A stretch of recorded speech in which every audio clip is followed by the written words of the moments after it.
আসসালামু আলাইকুম ওয়া রাহমাতুল্লাহি ওয়া বারাকাতুহু। বিসমিল্লাহির রহমানির রহিম। আলহামদুলিল্লাহি রাব্বিল আলামিন ওয়াল আকিবাতু লিল মুত্তাকিন ওয়াসসালাতু ওয়াসসালামু আলা নাবিয়্যিহি মুহাম্মাদিন ওয়া আলিহি ওয়া আসহাবিহি আজমাইন। আম্মা বা'দ। সম্মানিত দিনদার ভাই বোনেরা, আজ আমি আপনাদের জন্য অত্যন্ত চমৎকার একটা ভিডিও নিয়ে হাজির হয়েছি। বন্ধুরা আমার, আপনারা জানেন গত কয়েক বছর পর্যন্ত আমি বাংলাদেশের বিভিন্ন প্রান্তে সফর করে বেড়াচ্ছি। আলহামদুলিল্লাহ, যেখানেই যাচ্ছি অসংখ্য অগণিত ভাই ও বোন আমার সাথে দেখা সাক্ষাৎ করে তাদের নানা রকম সমস্যার কথা তুলে ধরছেন। আমিও আমার সাধ্যানুযায়ী তাদের সাহায্য করার চেষ্টা করে যাচ্ছি। বন্ধুরা আমার, আল্লাহ রাব্বুল আলামিনের কাছে এই প্রার্থনা করি, আল্লাহ রাব্বুল আলামিন যেন আমাকে আমৃত্যু মানুষের খেদমতে নিয়োজিত রাখেন, আমিন। বন্ধুরা আমার, বিভিন্ন এলাকাতে যখন যাই অনেক ভাই ও বোন তাদের নানা রকম গোপন সমস্যার কথা আমার সাথে শেয়ার করে থাকেন। অনেক বোনেরা তাদের স্বামীদেরকে আমাদের কাছে পাঠিয়ে, অনেকে আবার চিঠির মাধ্যমে জানিয়ে থাকেন যে স্যার, বাচ্চা নবজাতক শিশুকে দুগ্ধ পান করাতে পারছি না, অর্থাৎ যে পরিমাণ দুগ্ধ বাচ্চা চাচ্ছে সেই পরিমাণ দুগ্ধ আমার বুকে আসছে না। তো বন্ধুরা আমার, এর নানা রকম তাবিজ কবজ বিভিন্ন কিতাবের মধ্যে রয়েছে, তবে আমার ডান হাতে থাকা এই অত্যন্ত নির্ভরযোগ্য অত্যন্ত পুরাতন এই কিতাব থেকে আমি আজকে দুটো তদবির উল্লেখ করব, যে দুটো তদবির আমি শতবার পরীক্ষা করে ফল পেয়েছি। বহু মাকে এই তদবিরের মাধ্যমে আলহামদুলিল্লাহ তাদের বাচ্চা সন্তানের উপযুক্ত পরিমাণে দুগ্ধ আলহামদুলিল্লাহ তাদের বুকে এসেছে। এজন্যই আজকে এই তদবির দুটো একেবারে উন্মুক্ত করে দেব। আমি জানি অনেকেই লজ্জায় আমাদের কাছে আসতে চান না, তাদের জন্যই মূলত এই তাবিজ দুটো, এই কবজ দুটো, এই নকশা দুটো উন্মুক্ত করে দিচ্ছি, যাতে করে যে কোনো মায়েরা বোনেরা ইচ্ছে করলেই একটুখানি মেক্স জাফরান কালি জোগাড় করে এই তদবিরটি করে সুফল পেতে পারেন।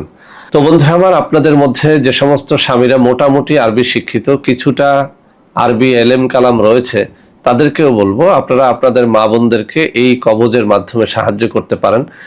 যাদের নবজাতক শিশু রয়েছে কিন্তু বাচ্চা সঠিক মাত্রায় দুধ পায় না, তাদের জন্য আজকের এই তাবিজ দুটো আপনাদের সামনে আমি উপস্থাপন করব। তো বন্ধুরা আমার, আমি অধিকাংশ ভিডিওর মধ্যে একটা কথা বলে থাকি, তাবিজ কবজ ইচ্ছে করলেই লেখা যায় না, এর জন্য কিছু শর্ত পালন করতে হয়। 1 নম্বর শর্ত, তাবিজ কবজের জন্য কোনো পীর মাশায়েখ, কোনো হাফেজ কারি ওলামা অর্থাৎ পেশাদার কোনো তাবিজ কবজ লেখনেওয়ালার একটা অনুমতির প্রয়োজন হয়। আজকের এই তাবিজের জন্য আমি কমন অনুমতি দিয়ে দিচ্ছি, তারপরও আপনার এলাকায় কোনো পরহেজগার ব্যক্তি থাকলে আপনি তার কাছ থেকে অনুমতি নিলে আরো ভালো ফল পাবেন। 2 নম্বর, যে কোনো তাবিজ কবজ মেশক জাফরান কালি দ্বারা লিখতে হয়, অর্থাৎ মেশক জাফরান কালি জোগাড় করে নেবেন। ফাউন্টেন পেন দ্বারা লিখতে হয়, ফাউন্টেন পেন জোগাড় করে নেবেন। যেদিন আপনি কোনো কবজ করবেন সেদিন যদি রোজা রাখেন আরো বেশি ফল পাবেন। আর ওই রাতে যদি তাহাজ্জুদের নামাজ পড়ে 2 রাকাত নামাজের পরে মোনাজাত করে একটুখানি দিলটাকে আল্লাহর দিকে রুজু করে তাবিজ কবজ লেখেন, সেই তাবিজ কবজ ব্যর্থ হয় না। তো বন্ধুরা আমার, তাবিজ কবজটি আপনাদের সামনে উপস্থাপনের আগে আমি একটু পড়ে শোনাবো, যাতে আপনারা আরো সহজে বুঝতে পারেন। তো বন্ধুরা আমার, এই বিখ্যাত কিতাবটির 252 পৃষ্ঠার মধ্যে দুধ বৃদ্ধির অন্য তদবির নামে দুটো তদবিরের কথা উল্লেখ করা হয়েছে, আমি পড়ে শোনাচ্ছি। গাভীর ও মেয়ে লোকের বুকের দুধ বৃদ্ধির জন্য নিম্নোক্ত দোয়াটি লিখিয়া কবজ বানাইয়া উহার বুকে বাঁধিয়া দিবে। অর্থাৎ আমাদের যে মা ও বোনদের নবজাতক বাচ্চা রয়েছে, এই যে দোয়াটি এখানে রয়েছে, আমি একটু পরেই আপনাদেরকে এখানে সামনে তুলে ধরবো, যাতে আপনারা দেখে দেখে লিখতে পারেন। এই দোয়াটি মেশক জাফরানের কালি দ্বারা কোনো একটা কাগজে, সব থেকে ভালো ফলাফলের জন্য ভোজ পাতায় লেখলে আরো বেশি ফল হবে।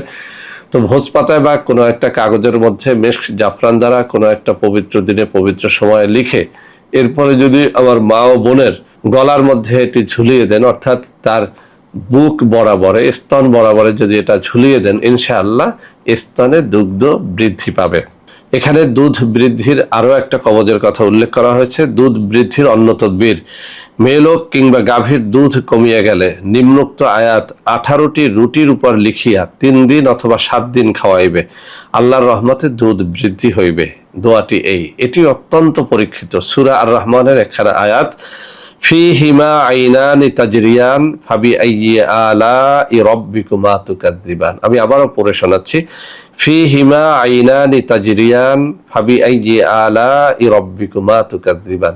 এই আয়াত শরীফ 18টি রুটির টুকরার উপরে লিখতে হবে। আমরা যে রুটি যে খাই, সেই রুটি একেবারে সুন্দর করে ভেজে সেই ভাজা রুটির উপরে আপনি এই আয়াত শরীফ লিখবেন। এরকম ছোট ছোট রুটি তৈরি করে 18টি রুটি লিখবেন। এই রুটিগুলো 3 দিনে অথবা 7 দিনে খাওয়াইবেন। কাকে? আমার মা এবং বোনকে, অথবা ওই গাভী যে গাভীর দুগ্ধ কম হয়। তো আগের তদবির এবং এই তদবির উভয়টাই কিন্তু আমাদের মা বোনদের জন্য প্রযোজ্য। তদ্রূপ এটির দ্বারা আপনারা গাভীর দুগ্ধ বৃদ্ধির জন্য ব্যবহার করতে পারবেন।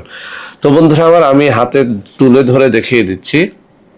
এই যে আমার আঙ্গুলিগুলো নাড়াচ্ছি, ঠিক এই জায়গাতে 2টো তদবির রয়েছে। আপনারা একটু স্ক্রিনশট নিয়ে নেন। পবিত্র অবস্থায় লিখবেন, পবিত্র দিন অর্থাৎ শুক্রবার লিখলে বেশি ফল পাবেন, তাহাজ্জুদের নামাজ পড়ে লিখলে বেশি ফল পাবেন, রোজা রেখে লিখলে বেশি ফল পাবেন। সর্বোপরি একজন আলেমের অনুমতি নিয়ে নেবেন। এবং এই তাবিজ যারা করবেন তারা অবশ্যই হালাল রুজি ভক্ষণকারী হবেন। যদি হারামখোর কোনো তাবিজ লেখে, ওই তাবিজ দ্বারা আসলে ফল হয় না। বন্ধুরা আমার, যারা এই সমস্ত তাবিজ কবজ লেখার মতো সময় পান না বা লিখতে পারেন না, তারা আমাদের সাথে যোগাযোগ করতে পারবেন। আমি হাতে কিছু নম্বর দেখিয়ে দিচ্ছি। এই সব নম্বরে সরাসরি যোগাযোগ করে কিন্তু আপনারা আমাদের সাথে যোগাযোগ করতে পারবেন, এইসব তাবিজ কবজ নিতে পারবেন। এছাড়াও আমাদের কিছু অর্গানিক পণ্য রয়েছে, এইসব পণ্যের জন্য আপনারা এইসব নম্বরে যোগাযোগ করলে প্রতারক চক্রের হাত থেকে বাঁচতে পারবেন। তো বন্ধুরা আমার, আশা করি আজকের এই তাবিজটি আপনাদের অনেক অনেক কাজে লাগবে। সবাই ভালো থাকবেন। ভিডিওটি ভালো লাগলে লাইক করবেন, কমেন্ট করবেন, শেয়ার করবেন। আমাদের প্রত্যেকটা চ্যানেলকে ভালোবেসে সাবস্ক্রাইব করবেন। আল্লাহ হাফেজ। আসসালামু আলাইকুম ওয়া রাহমাতুল্লাহি ওয়া বারাকাতুহু।